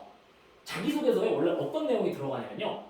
어떤 한 활동에 대해 가지고서 내가 이거를 왜 했는데 이 주제가 왜 중요해서 했는데 어떤 내용, 무엇을 어떻게 탐구를 했는데 그때 내 역할은 뭐였나? 나는 뭘 정리하고 뭘 제안하고 뭘 근거로 뭘 탐구했나? 그리고 배운 점, 느낀 점이 들어가거든요. 이게 자기소개서에 들어가던 내용이에요. 자기소개서는 사실은 한 활동에 대한 좀 보충이 되게 필살기로 몇 점 생각보다 조금 약간 나온 영역이긴 했거든요. 근데 그걸 이제 학생부에 다 넣어야 되잖아요. 그래서 학생부에 그걸 넣기 위해서 그걸 기준으로 해서 정리를 하는 거예요. 내가 주제 같은 경우에는 근데 맨 처음에 써놓으면 나중에 바뀌어요. 자료 모으다 보면은 그 막 내용 정리하다 보면은 이거는 이 핀트가 아닌데 하고 어차피 주제가 바뀔 건데 맨 처음에 그냥 이런 주제 정도로 탐구를 하겠다라고 생각하고 정하고 쓰다가 그래서 책이랑 자료 어떤 거 활용했는지 다 적어놓으면은 요거 모아놓으면 나중에 그 자료 찾아가지고 활용할 수 있으니까 적어놓는 거예요. 그래서 주제 선정 이유 같은 경우에는 이 주제가 나한테 왜 중요한가? 우리 사회에, 우리 진로에 왜 중요한가인데 요거는 논문에 보면은 초록이라고 돼 있죠. 논문 초록이나 책에 나온 프롤로그에 보면은 이 책이 왜 중요해서 쓰여진지가 다 나오거든요. 그걸 인용하면 돼요. 여기에서 나의 견해라고 해서 쓸 건데 학생들이 사실은 지금 뭐 탐구해서 나의 견해를 낼 수 있는 주제가 몇 개나 있겠어요. 어저께 한 학생이 똑똑한 중학교 3학년 학생이에요. 고등학교 2학년 모의고사 봐서 다 1등급 나오는 그런 학생인데 얘가 지금 이거 한번 써보라고 그랬는데 뭘 썼냐면요. 마키아벨리의 군주론을 읽고 나서 그거 하면은 대부분 그냥 뭐 리더, 건국, 치국 뭐 이런 거 하거든요. 근데 얘는 거기에 나온 개념 중에 관후함과 인색함이라는 개념이 리더에 있어가지고서 어느 정도로 설정되어야 될지라는 지 나름의 창의적인 주제를 정한 거예요. 그리고 그게 너무 머리가 아파가지고 혼자 이렇게 싸매다가 제 앞에서 어저께 막 읽지 마시라고 막 너무 창피하다고 막 이랬는데 근데 주제가 되게 괜찮은 거거든요. 그래서 그러니까 그 친구 같은 경우에는 사실은 제가 그래서 어저께 지도를 했던 게 그러면 이제 대학 교수님들 메일 주소 따가지고서 이런 거 어떤 식으로 하면 될지 어떤 자료 보면 좋을지 메일 보내보라고 했거든요. 근데 그런 진짜 특별하게 자기가 주제 정하지 않는 이상 웬만하면은 요 주제에 대한 거라든지 결론에 대한 거 이런 게 다 그 논문에 있는 내용들을 이제 이런 거잖아요. 우리도 막 안락사에 대해서 찬성이나 반대 근거를 가진 게 뭐 태어날 때부터 응애할 때부터 안락사 반대 이러면서 태어나는 게 아니라 어서 배운 거잖아요. 그래서 배워서 의견이 된 거니까 그 논문에서 본 것 중에 내가 공감하는 내용들을 대신에 좀 정리 같은 걸 해서 분류를 하든지 표로 만든다든지 정리해서 나의 의견화하는 게 바로 요 보고서 적는 거예요. 그래서 이 주제 선정 이유 같은 경우에도 그 논문 내에 있는 내용들 그래서 이게 왜 중요해? 라는 걸 적는 거예요. 그러니까 학교에서 이거는 뭘 하는 작업이냐면요. 학교에서 학생부 관리할 때 이거는 그냥 학교 활동이어서 학생부를 그냥 쓰는 게 아니라 이게 진짜 중요하다고 내가 이렇게 판단했기 때문에 이래서 한 거야 라는 걸 학생들 넣어주려고 하는 내가 생각이 깊다는 걸 보여주는 같은 거예요. 그리고 나서는 사실은 이 작업을 하는 건데 그날 책을 읽었잖아요. 그럼 그 책에 대한 요약 정리하는 연습. 이게 나중에 수능 비문학에도 도움이 되고 긴 글을 읽는 거를 내 머릿속에서 키워드 정리하는 거 문해력에 결국 도움이 되는 건데 요거를 내가 읽은 내용을 매일매일 정리를 하는 건데 그날 읽은 거에 소제목을 달고서 적는 거예요. 내가 읽은 파트에. 소제목이 2개가 나올 수 있고 3개가 나올 수 있겠죠. 어쨌든 간에 10장을 읽었다라고 하면 여기에서 몇 가지 내용으로 내가 추린 거 이걸 요약 정리를 3-4문장으로 하는 거 이거 연습이 진짜 되게 도움이 많이 돼요. 그래서 이렇게 근데 매일매일 읽어서 책을 내가 여기까지 읽겠다는 거 정리를 딱 하잖아요. 그리고 만약 뭐 논문도 활용해서 그 논문도 정리를 해놓으면은 그때 주제가 안 바뀔 거예요. 아, 이런 내용으로 나는 이런 얘기를 할 수 있겠구나. 그래서 요거 그러니까 그리고 이게 주제에 관련된 작성자 얘기인데 여기까지는 사실 그러니까 중학교 때 작성 안 해도 돼요. 그냥 내가 읽은 책 내용들 정리를 하고 이 내용은 결국은 어떠한 주제에 대해서 얘기하는 것까지다 라고만 적어놔도 솔직히 고등학교에서 다 활용할 수 있는데 근데 이제 이런 게 좀 잘 되는 친구들이 이제 이런 것까지 적는 거죠.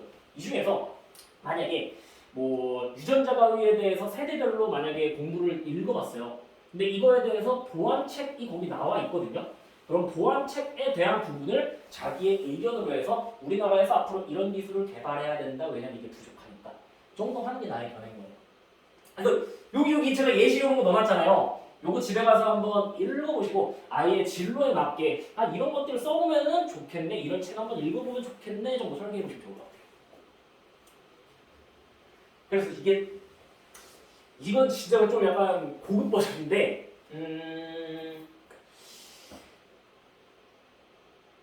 학생부 관리할 때 가장 중요한 시기가 언제냐면요. 기말고사 끝날 때쯤이에요. 기말고사 끝나고 그때 뭘 해야 되냐면은 제가 광명시에서 작년에 관리했던 친구가 코로나 진단 키트 3가지 종류에 대해서 과학적 원리에 대해서 다 조사를 한 다음에 그거에 대해서 요거의 보완책들 같은 경우를 정말 자세하게 정리를 해가지고서 학교에서 발표를 7분짜리를 했거든요. 근데 코로나 진단 키트에 대해 발표가 한번 끝났어요. 그러니까 이게 애들이 열심히 했는데 학교 선생님이 좀 약간 그러니까 왜냐면 눈이 2개밖에 없잖아요. 물리적으로. 선생님도 뭐 연애도 하고 넷플릭스도 봐야 되고 하다 보니까 그냥 이렇게 그냥 본 거 그냥 짧게 적고 끝내는 경우가 꽤나 있어요. 되게 빈번해요. 그리고 공립학교들 같은 경우는 더 그렇죠. 선생님들이 순환이잖아요. 그래서 이게 딱 기말고사 끝나고 내가 과목별로 한 것들을 정리해가지고 선생님이랑 상담하고 그거 제출하면 그거 보고 적어주시거든요. 그리고 만약에 내가 학생부에 부족한 과목이나 부분이 있다라고 하면은 선생님께 선생님 제가 이런 주제 가서 발표해봐도 돼요? 라고 하면은 대부분 허락해주세요.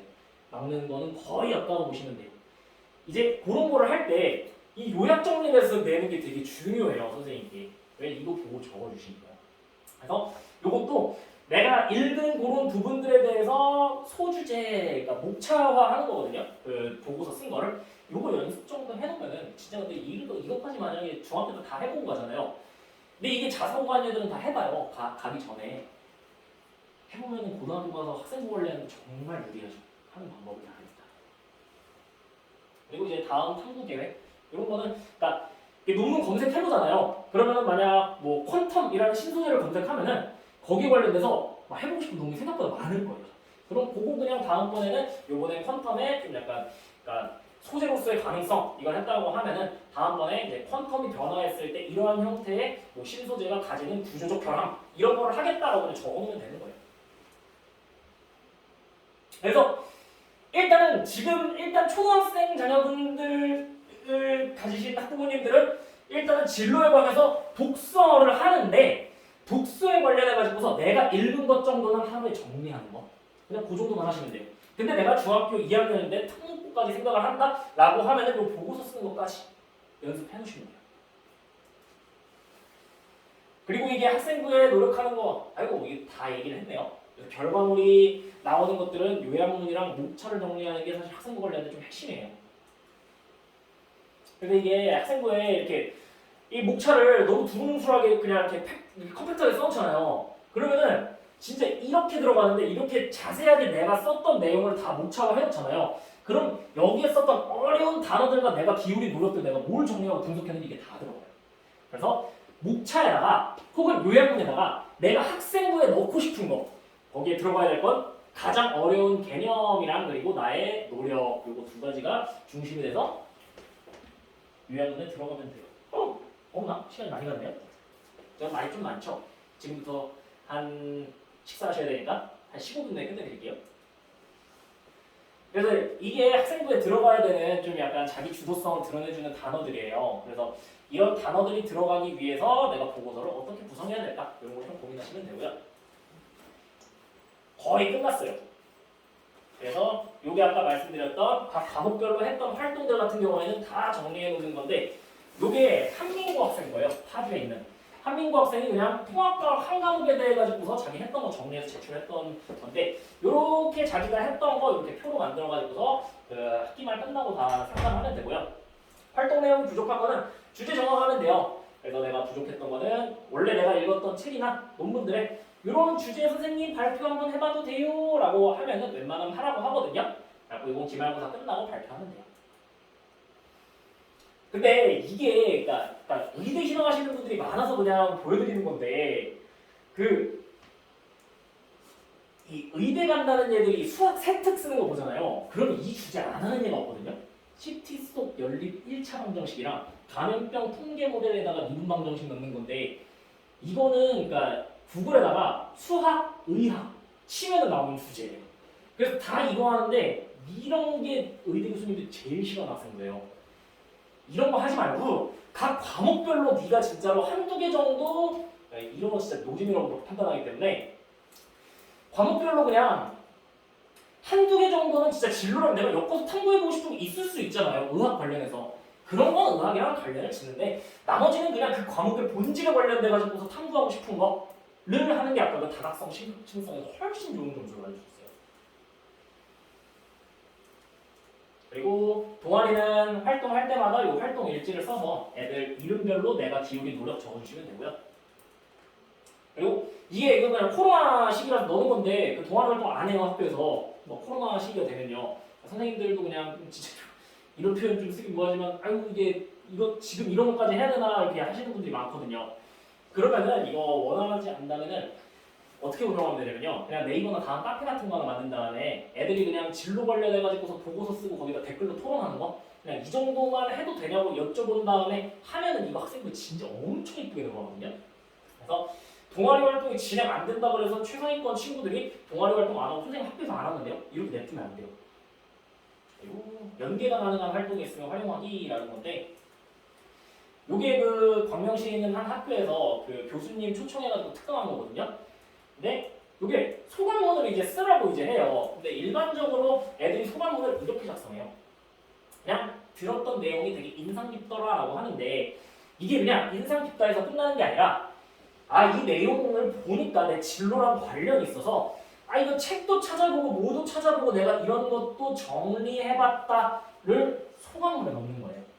그래서 뭐 학교에서 뭐 카페인 교육 이런 거 다 듣거든요. 카페인 교육하면은 그냥 의학 그런 친구들 같은 경우에는 카페인만 문제가 아니라 진짜로 막 몬스터 같은 거 애들 막 고등학생들 진짜 많이 먹거든요.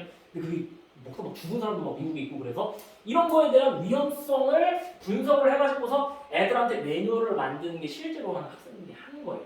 그래서 이런 막 교육이나 어떤 뭐 특강 같은 거 하고 애들한테 소감문 작성해 오라 라고 하는 이런 활동에 대해서 그냥 재밌었다가 아니라 이거는 이런 것도 탐구할 수 있는데 알아보니까 이런 것까지 할 수 있더라 정리를 해서 이게 학생부 관리를 되게 풍부하게 해줄 수 있다는 거죠. 그래서 학교에 특히 좀 약간 기회가 많지 않은 프로그램이 좀 많지 않은 학교들은 이런 연계 활동을 좀 잘해야 돼요. 그래서 이게 그 제가 관리했던 학생 한 명인데 얘가 고등학교 2학년 때 왔을 때 진짜 이게 아까 그 말씀드린 민주의식과 그 노다리의 표본과 같은 자율활동이었는데 이게 3학년 자율활동인데 이런 내용 하나도 다 뺐잖아요. 회장에서 노력 기울인 거 윤리적 경영에 관련된 거, 글로벌 그린 뉴딜을 통한 화석연료 이런 거 다 원래 그러니까 이 학교의 다른 학생들은 이거 말고 진짜 이런 거 또 적혀 있는 애들이 있어요. 학교에서 근데 활동을 얼마나 하느냐에 따라서 학생들 내용이 진짜 천차만별이기는 해요. 그리고 남학생 자녀를 두신 분, 애들이 뭐 다들 잘했지만 수행평가를 일반적으로 언제 하나요, 애들이? 시험 끝나고 수행평가가 이렇게 나오면은 그거 딱 준비를 한 며칠 전부터 시작해요? 일주일 한거 아니다 한 이틀 정도 걸리는 것 같아요. 일주일 전에 해서요? 근데도 이렇게 1점씩 막 까고 완벽하게 한다고 해도 이거는 아들인데 상위 1% 안에 드는 아들의 이야기를 듣고 있는 거예요. 일주일 전에 수행평가를 한다? 이게 대단한 거예요. 이 남학생들은 일반적으로 수행평가를 언제 하냐면요. 수행평가 검사 2시간 전 당일날 하는 애들이 제일 많아요. 그리고 이 여학생들도 사실 그렇거든요. 근데 남자 여자가 수행평가를 다 좀 약간 닥쳐서 하는데 애들이 스트레스 받는 포인트가 좀 포인트가 다른데 남자애들은 수행평가를 닥쳐서 하는데 자기한테 되게 관대해요. 이 정도면은 와, 이 정도면 진짜 잘했다 라고 하고 만족하고 가서 1점 정도 깎이면은 수행평가가 더럽네, 선생님이 채점을 이런 식으로 하지? 진짜 이러고 넘어가요. 근데 여학생들은 또 최상위권 애들이 어떻게 하냐면은 수행평가를 전날이나 전전날에 해요. 그러니까 게으른 게 아니라 딴 거 할 게 너무 많으니까. 근데 전전날 하다가 이제 수행평가가 겹칠 때 분명히 한두 개가 분명히 또 겹치거든요. 이러다 밤을 새요. 그러면은 밤을 새서 내가 계획한 거 하나를 못 하잖아요. 그러면 그 스트레스가 하나가 또 중첩이 돼요. 그리고 내가 공부를 못 하고 숙제를 또 안 한 거 하나가 학원 숙제가 또 중첩이 되잖아요. 그러면 그 스트레스가 터져요. 얘가. 한 토요일쯤 터져요. 진짜.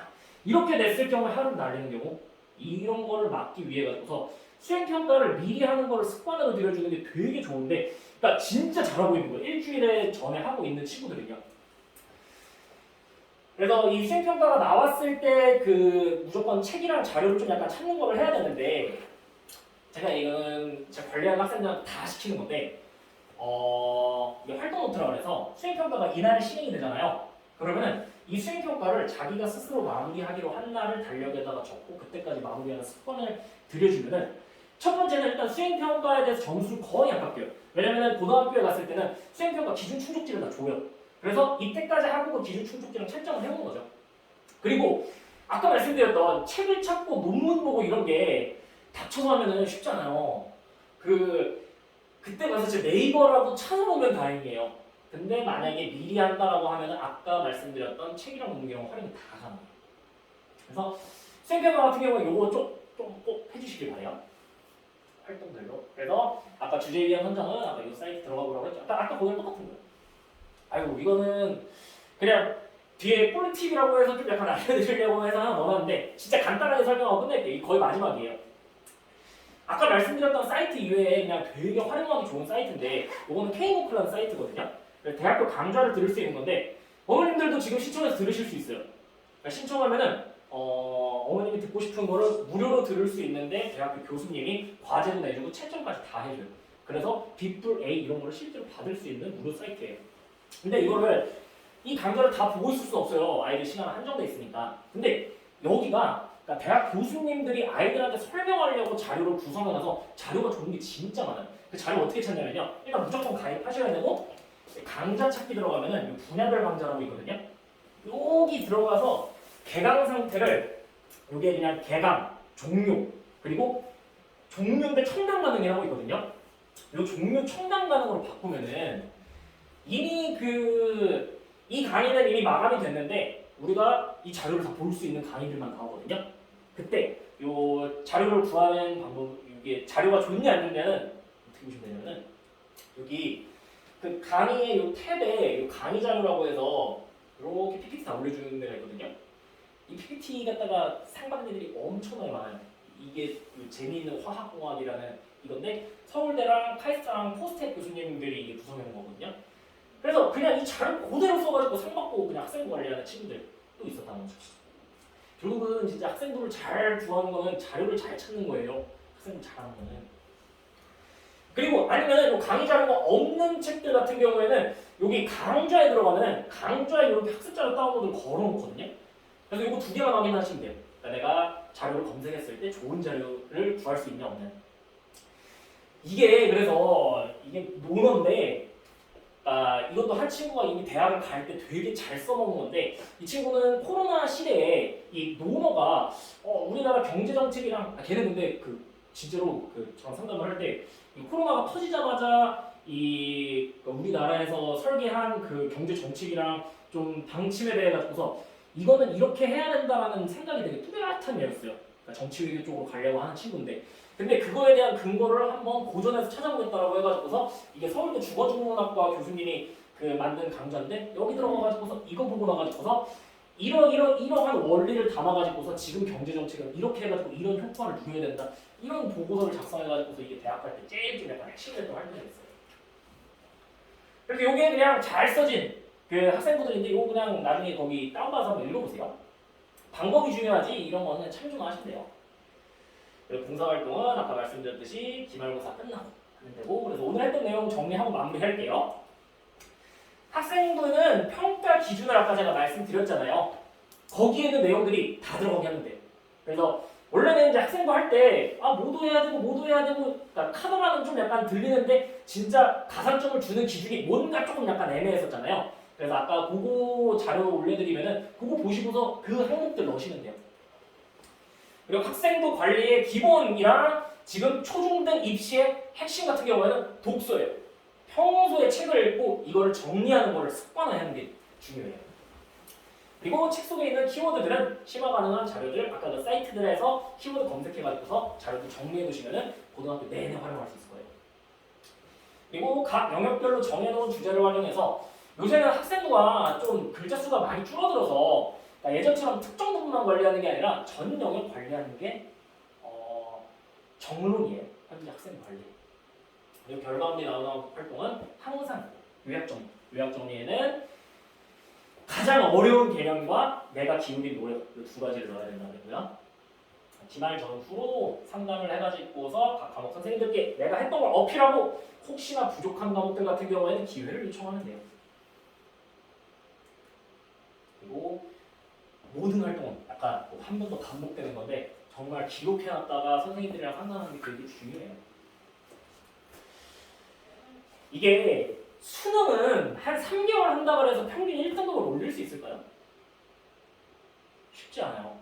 내신 같은 경우에도 상위권 고등학교 뭐 김포고 김포외고에서 내신을 내가 이번에 수학을 2등급을 한 번에 올리겠다라고 하면 진짜 미친듯이 공부해야 돼요.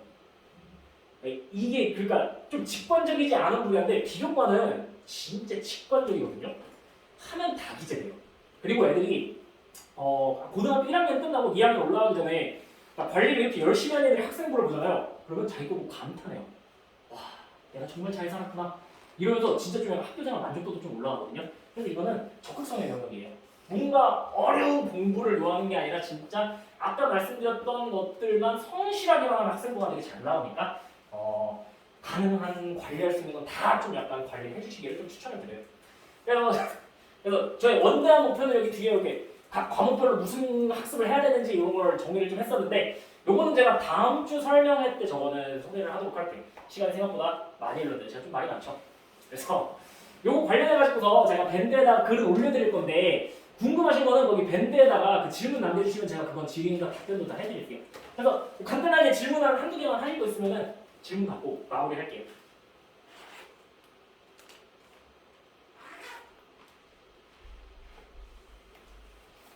네, 그러면은 여기까지 하고 다들 오늘 저는 긴장하러 와요.